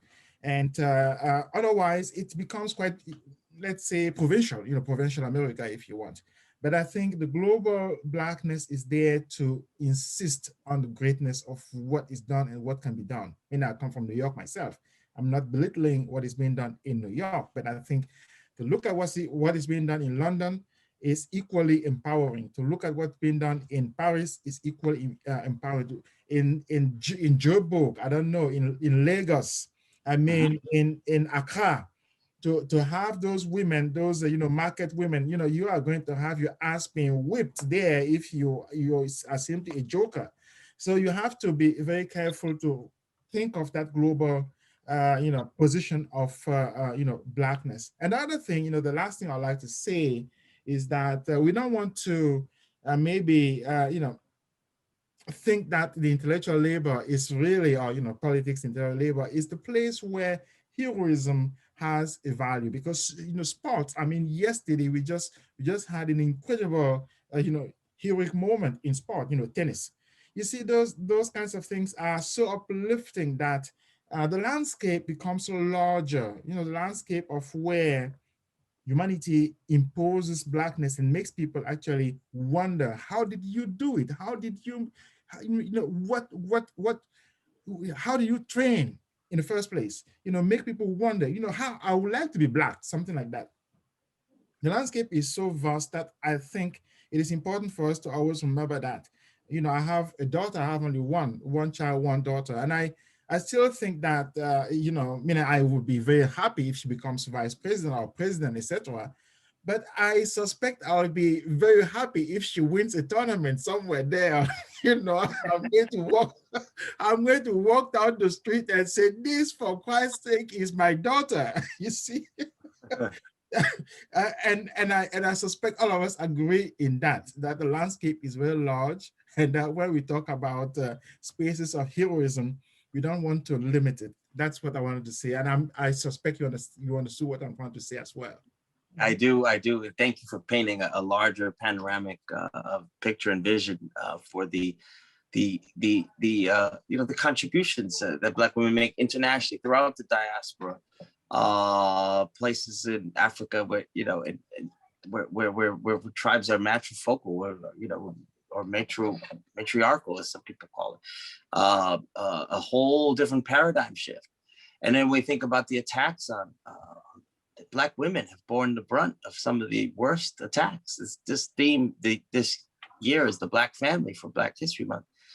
Nobody's taken on more for the Black family than Black women, attacked by the Moynihan Report, attacked, the welfare queens of Reagan's era. Like, this is not okay. And then doubly attacked in hip hop and other places too. I brought up hip hop, but just in terms of things that we must do better, right? Thank you for that. I think I'm thinking Maya Angelou, the sweep of the more delicate touch that that women bring into a context of great debating, great discussion, even tonight. And so that's critical. Let's keep it going. Who else? You just go ahead and hear. Speaking of, hear from Dr. Walters on this question as a way of Okay. closing. Thank you. I'll just quickly, I'll end going back to Dr. Joe's question, given that I'm an educator. And I think it's important for us to remember, and as women, we know that the personal is political. And so as an educator, I strive to be a model of excellence, or I know that I am a model of excellence. And my students, both the male students, the women students, and those who identify in other ways, through me, see that anything is possible. Going back to what our esteemed chair just said. And it's very important, though, for those of us in the academy to ensure that academic speak is not the language that we use to reach the masses, right? That we're seeing more and more, to Dr. Joe's question, we're seeing more and more an effort to ensure that the work that we do in our classroom connects to community. And so we don't hide in our ivory towers, that we reach out to the community in as many ways as possible. And so whether or not that's getting young people involved in, I don't know, the pink tax or a woman's right, there are things that are very particular to young women of color or young women in general. Things that impact them personally, that they can, you know, politics on a local level as it pertains to the personal is a great way to get individuals involved. And those of us who have a platform and a pulpit, so to speak, can do the work. We can plant the seeds, and we do that by nurturing the next generation. I really thank Dr. Joe for that question. And that's it. That's it. Let other people speak. That's it. Thank you, Dr. Waters. No, it's a great point. This doesn't connect necessarily, but I found it. One more last book, Asada. You know, don't forget the radical aspect of politics. It's not all elected politics, but we have people who are involved in revolutionary and radical politics as well, whether we agree or don't agree. It is, there's a Black Lives Matter movement happening as we speak, founded by 3 Black women. Hello, and we gotta get that straight. There's a lot of mothers of some of the young men and women, I believe, but I can recall some of the young men that we lost these last few years who've run for office and have won.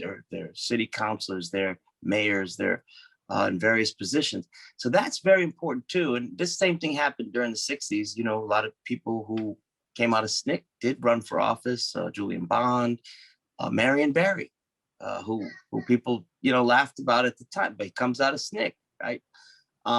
Yeah, okay.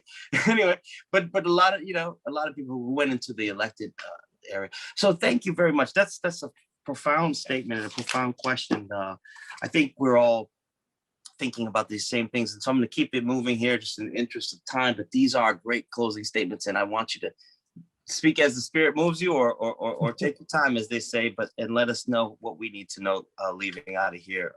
We'll go right to you, Patrick, Mr. Jenkins. Sure. Look, I just want to thank everybody for participating in this. I think it's an important discussion. I think it should be the first one, especially for students who are watching and who can have these discussions as a former RHD at Stony Brook as well. You have it in your lounge. We used to have them in the dorm room. I see those same closet doors. That must be either H or Mendelssohn Quad. So I was actually at the RHD of O'Neill and Benedict.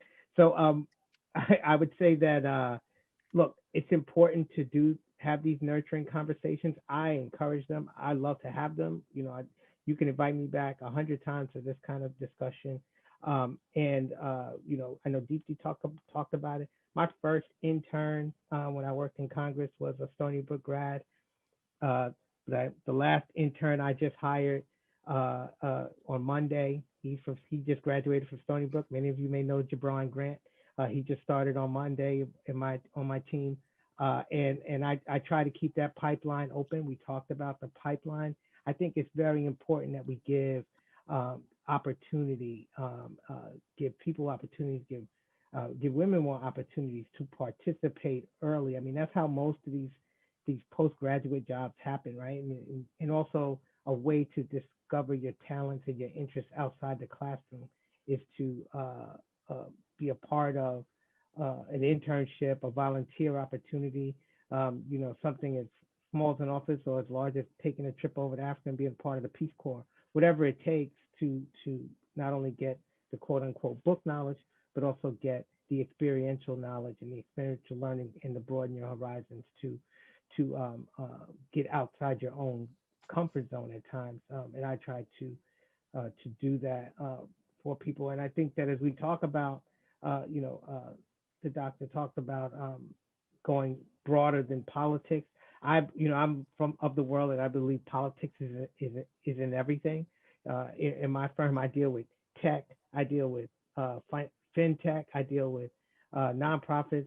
I have legal, so I have everything that touches people. I represent CVS, Uber, so I'm touching transportation, medical, and I think it's important to know that it is kind of wrapped into everything, but everyone can't be elected. As a political consultant, I tell everybody that I say everyone can't be elected, but there's a million ancillary roles that have you touch government, have you touch policy that can change the dynamic in the future. And that's what I would want to leave you with as you do this. And we talk about Black history, and I want to reemphasize, we need to be in every possible space that we can. And when you're only 13% of the population, that means you kind of have to spread it out.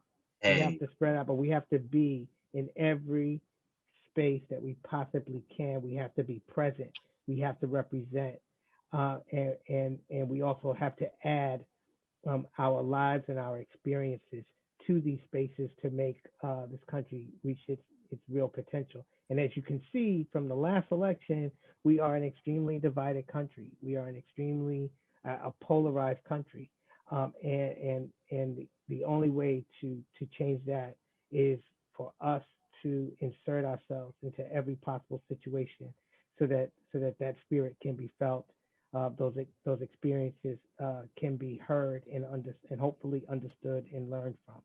So with that, I'll say also, if you have any more interns to send me, I'll take them if I can fit them and put them to work. So Good to know. They can learn this stuff. Okay. So, that's good to know. Thank you very much.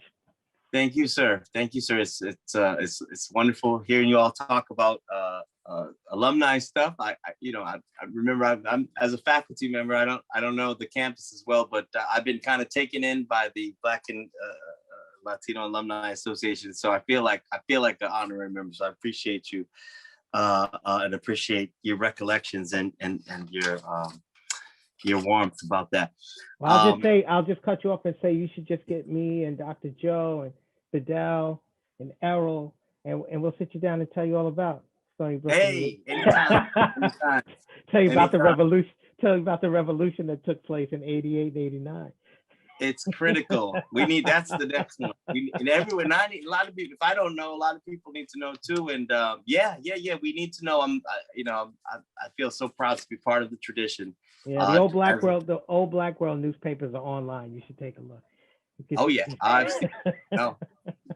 Yeah, thank you. Everybody should take a look at those. I'm quite familiar myself. Try to do right by the tradition and legacy that you all left in terms of your politics while on campus. That's no joke.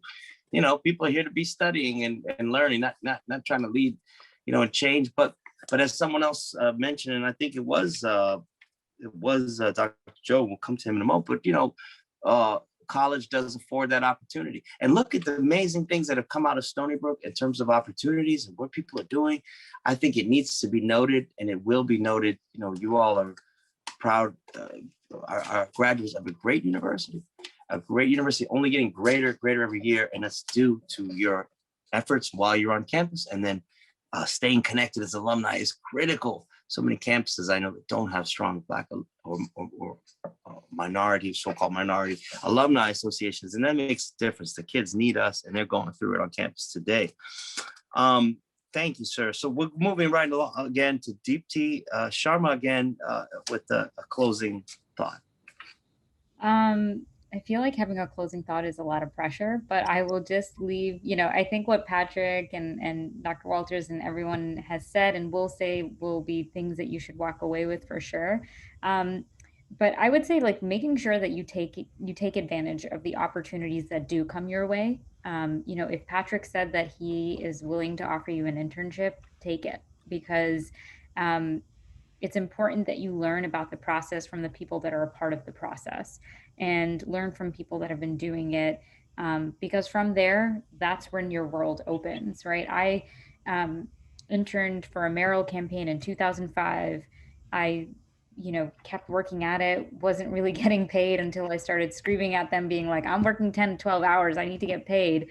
From there, I met Patrick. From there, I met more people, and those are the people that were helping me through the process when I was running my own campaign, right? Like I reached out to Patrick and said like, hey, I'm doing this. And he was like, all right, cool. Here's a few things you should keep in mind. And those are the relationships that you build. And these are the relationships that I think will empower all of us as Black and Brown communities to work together, to empower each other, and to present new opportunities.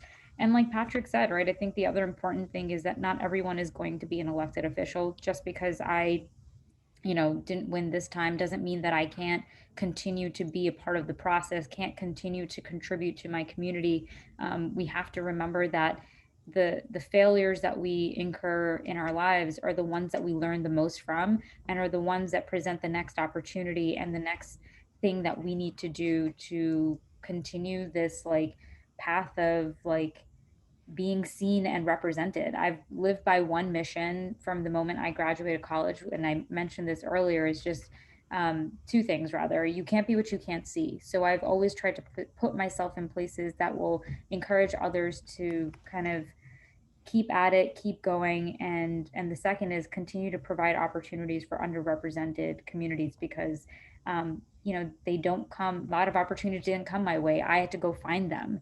And that's a problem. And so if I can create a pathway for others to continue to do the same, whether it's by starting a successful food tech business, or it's by running for office, or it's entering the world of politics in another way, just making sure that you know where you want to be and continue to contribute and find your path. And it takes time, and just like, please, please, please stay in touch with the university. It is so important. It's such a great place. It's so special, and it's provided me with so much. And I hope it continues to do the same with everyone else.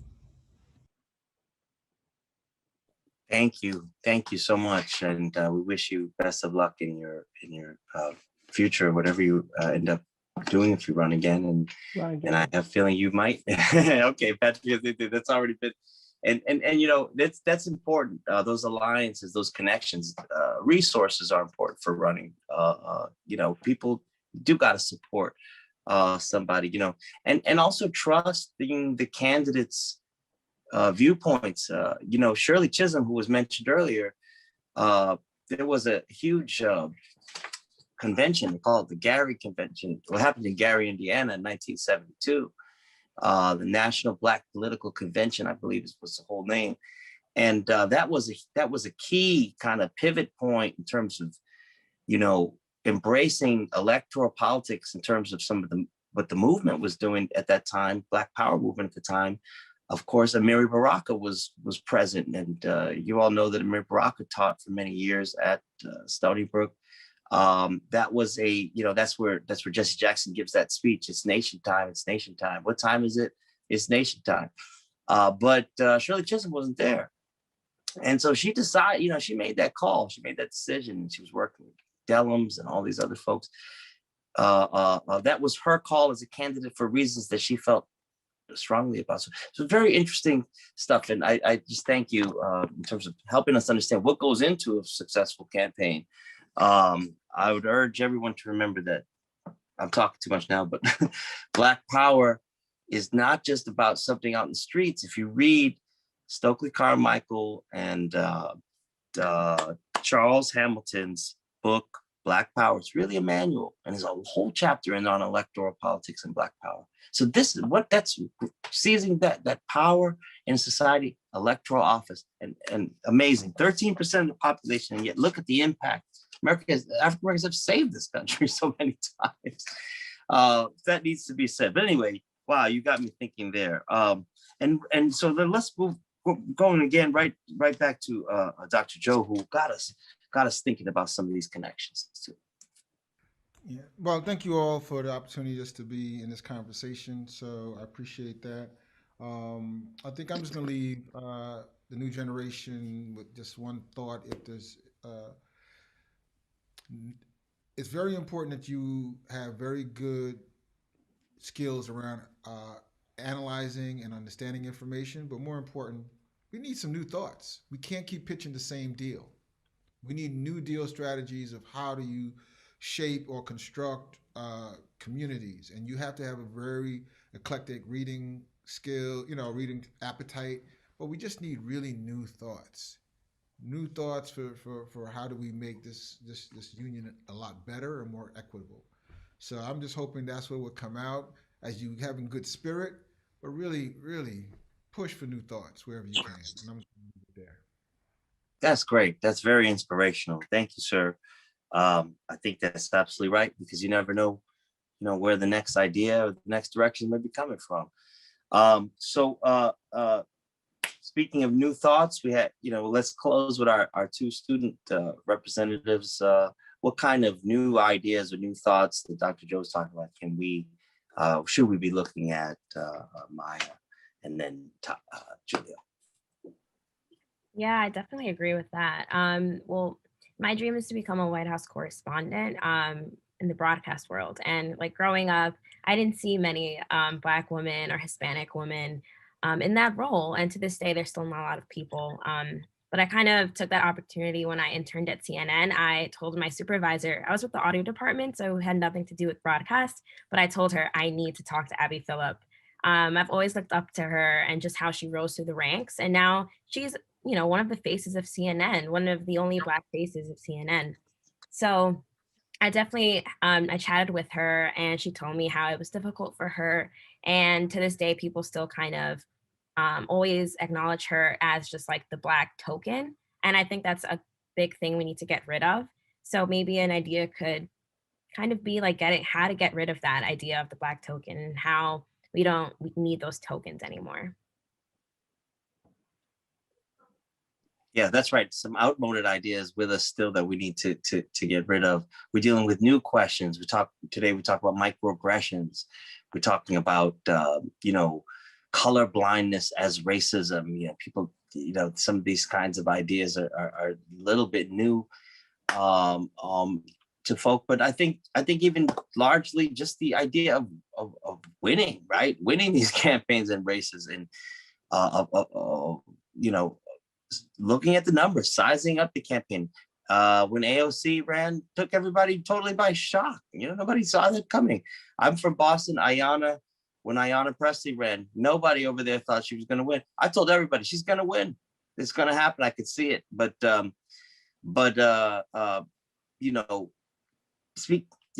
very important. And also we need to continue to look at the local level. So many of these races, as I think Deepti pointed out and others said, happen at the local level, the DA level. We had a Rachel Rollins in Boston, Massachusetts, a DA, a sister from the community, right? In a very, very powerful position, but not just a sister from the community, one who handles herself as a jurist and as a responsible individual. This is a sea change. A lot of that good work has happened. It's a very, very difficult landscape we find ourselves in today. Never mind the pandemic and never mind some of the other stuff. We have major issues on the table. We have for quite some time. You have to know about ALEC. You have to know about, Stand Your Ground. You have to know about Oscar Grant. You need to look at Occupy Wall Street and how that helped, how that made it. All of these things that moved into a more progressive direction are critical. And so many of them start with the plans, ideas, and dreams of Black women, the love of Black women. The plight of the Black mother in this country, right? You have to talk to their son. Son, out there, you might get pulled over. And here's what I need you to know. Like, people don't even understand these things. So I thank you for that statement and for all of the comments that have been made. And last but not least, our brother, Julio, why don't you get the last word? No pressure. Well, I think it's only right that I echo a similar sentiment to my Cameroonian brother, Professor Ngana, as he spoke earlier, in expanding outside of just the political realm in terms of Blackness and how we are to move forward. I want all of us, Black and non-Black, on the call tonight, on this panel, to re-examine how we engage with Blackness, how we treat it, how we speak on it, and how we react to it.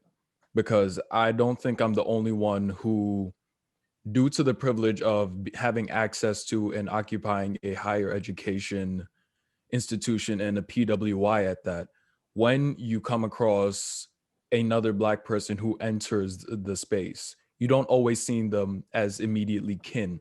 Sometimes your first reaction is, that's potential competition. I know I was able to get here because of whatever exceptionality was preached to me. Why are they here? And just questioning yourself why you would think that. Because I've experienced that in the workplace as well as the classroom.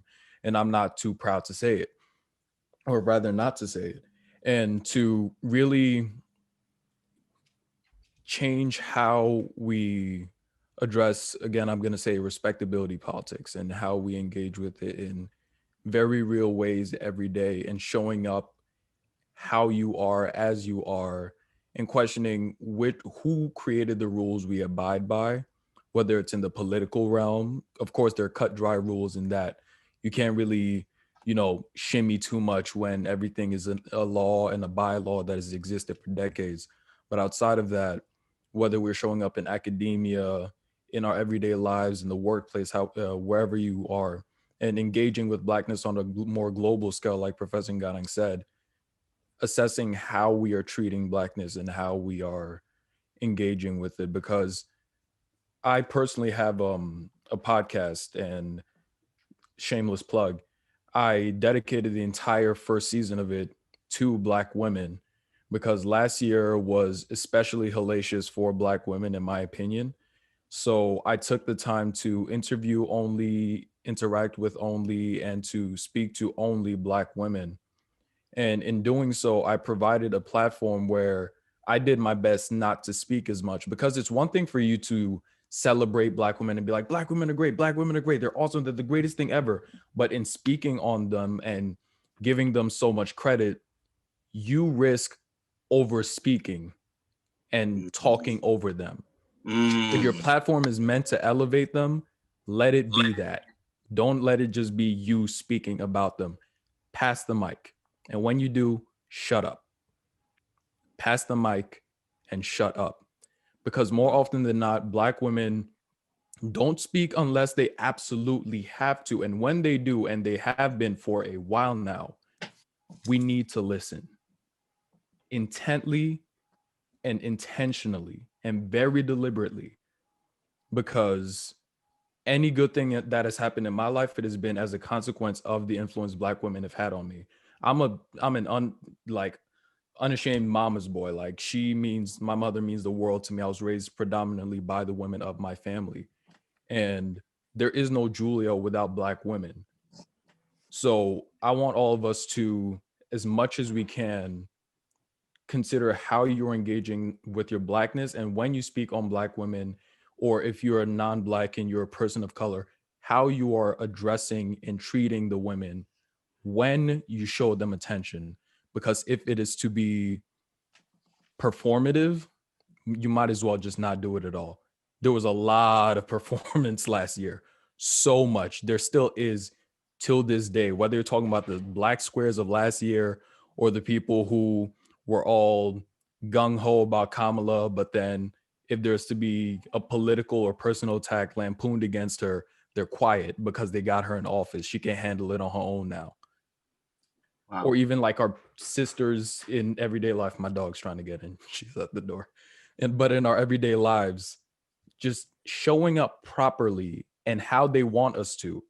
That's very important. They want us to. Yeah. That's very important, because you could have the greatest intention in the world, but if you're not showing up in the capacity they require you to, or they would like you to, you're doing too much. And if you get your feelings hurt in doing so, eat that. You're going to be okay. But show up for Black women how they need you to, when they need you to, and when they're not in the room as well. And Yeah. I think I'll just leave it at that.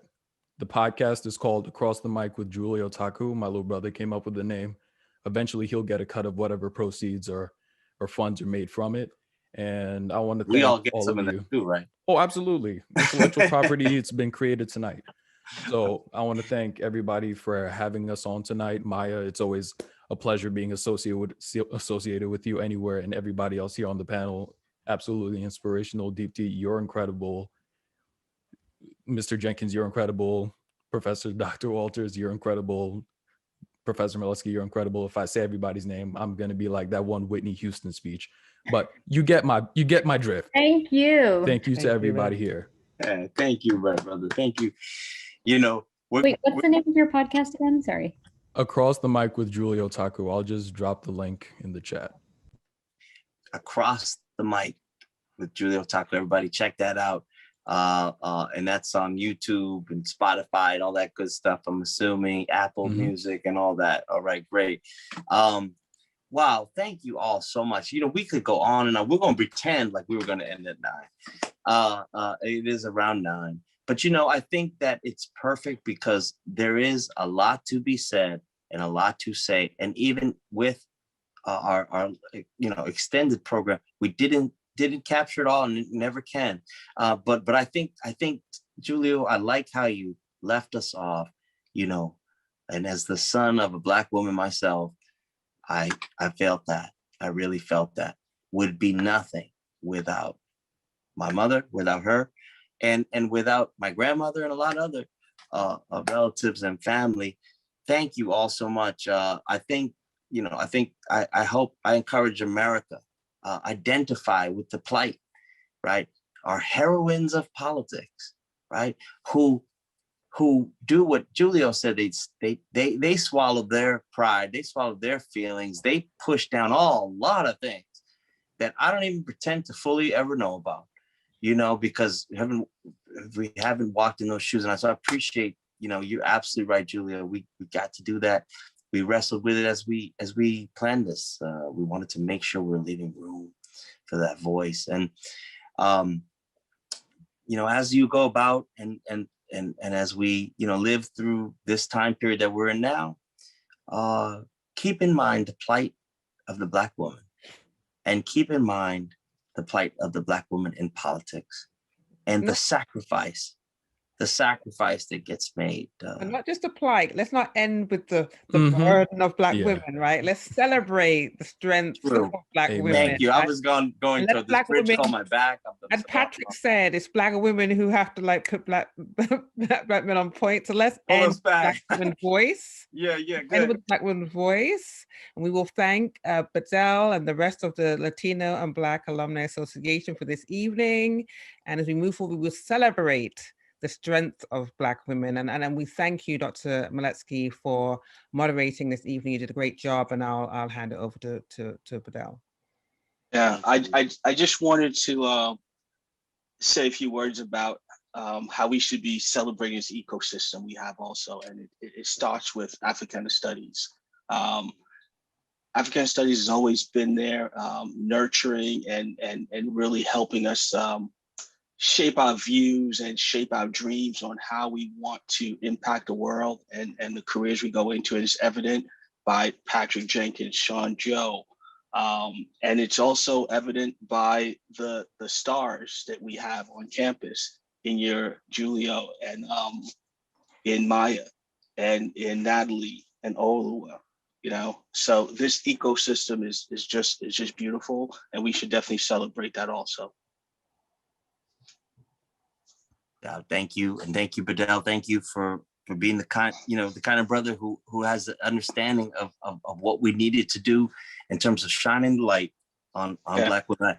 Only thing I was gonna go ahead, please. Well, I also want to say it's totally not just me. We've got a ton of BLA leaders on this call.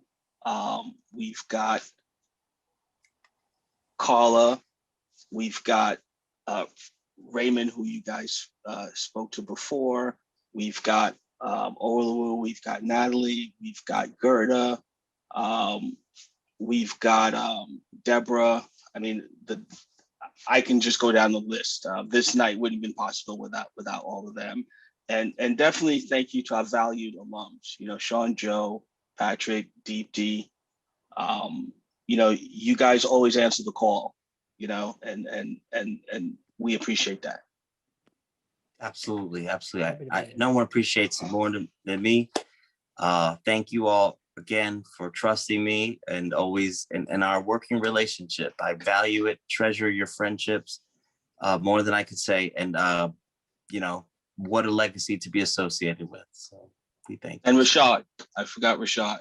And I'm sure I'm forgetting a couple other people, but okay. It's nice been job. A wonderful night. It's been a wonderful night. And we want to thank all of you for attending, thanking all the people that Bedell mentioned, thanking all of the committee that planned it, which was the names that he was just mentioning are members of the committee that focused, planned on planning this. There's so many names. And thank you, Zebulon. Yeah. Oh, thank you, sir. And Deborah Britt Riley wants to mention too. Yeah. Deborah, thank you, and I appreciate it. I'm just gonna leave everybody with one last thing. It's a quote from Ella Baker. Some of you may have heard it, and she says, "You know, we who believe in freedom cannot rest." But the whole quote, everyone needs to know, is until the killing of Black men, Black mothers' sons becomes as important to the rest of the country as the killing of a white mother's son, we who believe in freedom cannot rest until this happens. So we who believe in freedom cannot rest. You have not rested. Thank you for your labor, your work, your dedication. Those of you running, those of you working behind the scenes, those of you who make this happen, because it brings policy changes. It brings important, needed things to our people. And we are appreciative of those of you on the front lines working in these various areas. So if all hearts and minds are clear and there's nothing else, I want to thank everybody, thank all our panelists. One more time, Dr. Nganang, who's chair of Africana Studies, Dr. Tracy Walters, Patrick Jenkins, Deepti Sharma, Sean Joe, Maya Brown, Julia Taku, and I am been your moderator, Dr. Zebulon Maletsky at Stony Brook University. Thank you all very, very much, and have a powerful, wonderful evening and a good rest of Black History.